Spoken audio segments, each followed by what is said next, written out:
চট্টগ্রাম বন্দরের new mooring container terminal বিদেশি প্রতিষ্ঠান ডিপি ওয়ার্ল্ডকে ইজারা দেওয়ার সিদ্ধান্তের প্রতিবাদে দ্বিতীয় দিনের মতো চলছে শ্রমিক কর্মচারী কর্মবিরতি।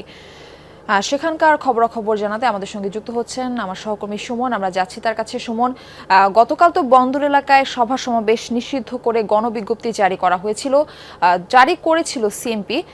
আজ কি ধরনের কর্মসূচি পালন করছে শ্রমিকরা?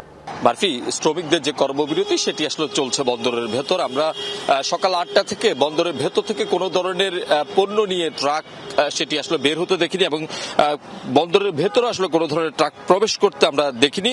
এখানে শ্রমিকরা অনেকেই অপেক্ষা করছেন, যারা পণ্য পরিবহনের সাথে জড়িত তারা বলছেন যে ভেতরে যেই অনলাইন কার্যক্রম সেটি আসলে বন্ধ থাকে, তারা ভিতরে প্রবেশ করতে পারছেন না। তবে বন্দরে যে অভ্যন্তরে জাহাজ থেকে যে পণ্য উঠানামা সেটি স্বাভাবিক থাকলেও আসলে অন্যান্য যে কার্যক্রম সেগুলো আসলে বন্ধ রয়েছে। আপনি দেখছেন সিএমপির সদস্যরা কিন্তু আসলে পুলিশের সদস্যরা এখানে অবস্থান করছেন। যেহেতু সভা সমাবেশ নিষিদ্ধ, সেক্ষেত্রে এখনো পর্যন্ত এই এলাকায় কোনো ধরনের শ্রমিক সমাবেশ কিংবা অবস্থান আমরা এখনো পর্যন্ত দেখিনি।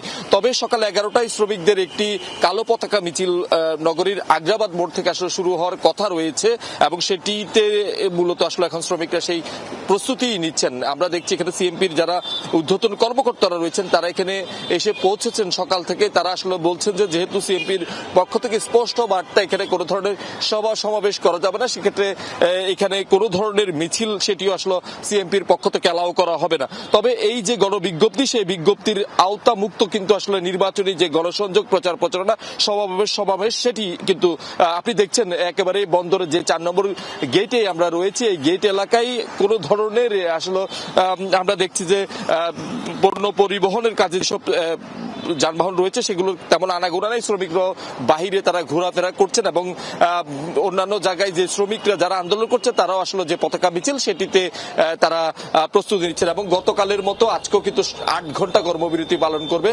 শ্রমিক ঐক্য পরিষদ। সুমন, ধন্যবাদ আপনাকে।